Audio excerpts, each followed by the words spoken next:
할렐루야 은혜성산교회 김한기 목사입니다. 제가 얼마 전 건강검진을 위해서 종합병원을 들렸는데 환자들이 왜 그렇게 많은지 입원실이 부족하여 며칠씩 기다려야 한다는 것을 보고 정말 이 시대는 영육간에 병든 사람이 너무 많다는 것을 새삼 느끼는 계기가 되었습니다.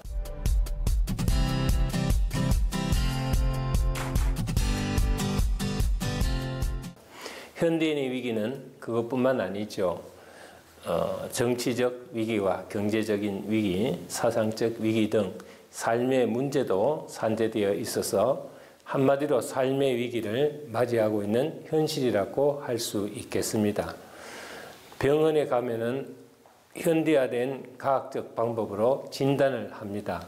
그리고 처방을 내려줍니다. 몇 가지 처방이 가능하죠. 다 정상입니다. 아무 걱정 마십시오 하면 기분이 너무 좋습니다.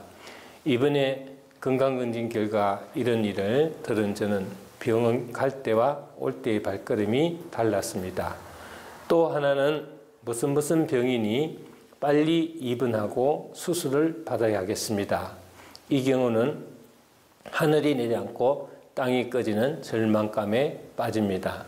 또 다른 하나는 약을 처방해 드리겠습니다. 이 경우는 어느 정도 안도의 한숨을 내쉬게 됩니다. 환자는 의사의 처방에 따라 순종해야 합니다. 의사가 병을 확인하고 치유 방법을 제시해 준 처방전이기 때문입니다. 오늘 본문은 바벨론의 침략으로 나라가 망하고 백성은 포로가 되어 고통과 절망을 안고 살아가는 이스라엘에게 하나님은 에레미야 선지자를 통해 그 위기를 해결할 수 있는 처방전을 내놓으신 내용입니다. 첫째로 하나님 뜻이 무엇인지를 알아야 합니다. 11절을 보면 너희를 향한 나의 생각을 내가 아나니 평안이요 재앙이 아니니라. 너희에게 미래와 희망을 주는 것이니라. 아멘. 여기 하나님의 깊으신 뜻이 드러납니다. 위기 때 평안과 소망을 주시려는 것이 하나님의 뜻입니다. 성경을 보면 하나님을 책망하시고 호통치시고 벌을 내리시고 심판하시는 분만 생각할 수 있지만 사실 하나님은 사랑의 하나님이십니다. 힘들고 어려울 때마다 힘주시고 용기와 위로와 격려를 하시며 우리에게 평안과 소망을 주시는 분이십니다.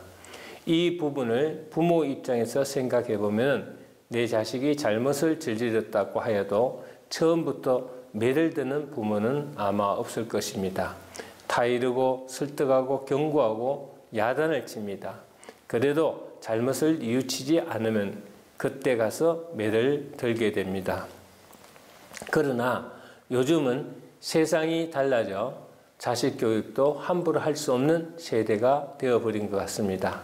이스라엘 백성 같은 경우도 아직 철이 덜 든 사람들은 하나님이 너무 하신다.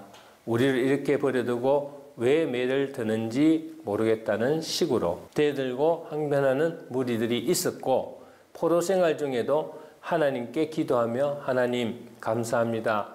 고통과 위기를 통해서 깨닫게 하여 주시니 다시는 불순종하지 않겠습니다 하는 하나님의 사람들이 있었습니다. 그것은 하나님의 생각이 평안과 소망을 주시려는 하나님 뜻을 알았기 때문입니다. 이 사실을 깨달은 다윗은 시편 39편 7절에 주여 내가 무엇을 바라리요 나의 소망은 주께 있나이다 하고 고백을 하였습니다. 우리 역시 오늘 삶의 위기를 통하여 하나님께서 나에게 향하신 뜻이 무엇인지를 아는 하나님의 자녀가 되어야 합니다. 술, 담배를 즐기는 사람을 자주 만나면 나도 술, 담배를 배우게 됩니다. 노름을 좋아하는 사람과 친하다 보면 역시 노름을 하게 됩니다. 원망 불평하는 사람이 옆에 있으면 나 역시 알게 모르게 불평을 하기 마련이죠. 그러나 소망의 하나님, 평안을 주신 하나님을 따르면 평안과 소망을 얻게 됩니다. 하나님의 뜻은 평안과 소망이라는 말씀에 우리는 모두 아멘하고 하나님의 평안과 소망으로 모든 삶의 위기를 해결해 나가야 합니다. 둘째는 위기 시 기도해야 합니다. 너희가 내게 부르짖으며 내게 와서 기도하면 내가 너희들의 기도를 들을 것이요 너희가 온 마음으로 나를 구하면 나를 찾을 것이요 나를 만나니라. 아멘. 우리가 아프면 약을 찾고 먹듯이 우리에게 위기가 왔을 때 우리는 부르짖고 기도해야 됩니다. 성경은 소리내어 찬송하라, 큰 소리로 기도하라고 말씀하십니다. 시편 142편 1절에 내가 소리내어 여호와께 부르짖으며 소리내어 여호와께 간구하는도다. 소리내어 기도하라는 것은 내 속에 문제를 내놓고 하나님께 기도로 아뢰라는 것입니다. 어느 부부가 결혼한 지 3년 만에 아주 예쁜 딸을 순산하였습니다. 임신 기간도 정상이고 해산도 순조로웠습니다. 아이도 잘 자라고 건강합니다. 문제는 감정 표현이 전혀 없습니다.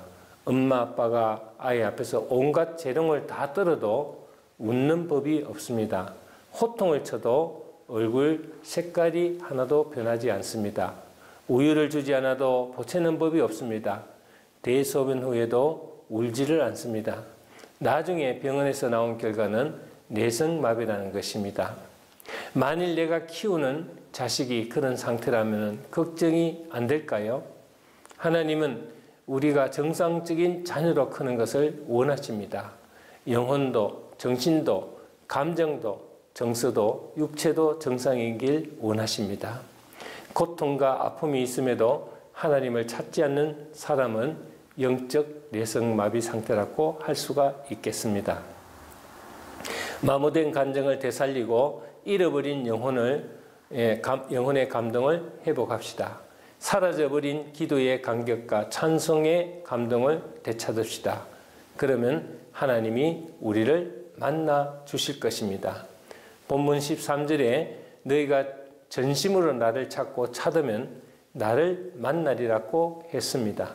그 당시 이스라엘 백성들은 절대절명의 위기 상태였습니다. 주권도 나라도 재산도 다 빼앗기고 노예 생활로 영육간에 골병이 들어있는 상태라고 할 수 있습니다. 그러나 하나님은 에레미야를 통해서 위기 극복의 처방전을 내놓았습니다. 나를 찾으라는 것입니다. 그리고 나를 만나라는 것입니다. 환자가 의사를 찾고 만나야 하는 것처럼 하나님을 찾고 만나야 문제 해결이 될 수가 있습니다. 앞 못 보는 시각장애인이 예수님을 찾고 만나서 눈을 떴습니다. 듣지 못하는 청각장애인 역시 예수님을 찾고 만나서 듣게 되었습니다. 12년간 혈루증 앓던 여인도 예수님을 찾고 만나서 고침받았습니다.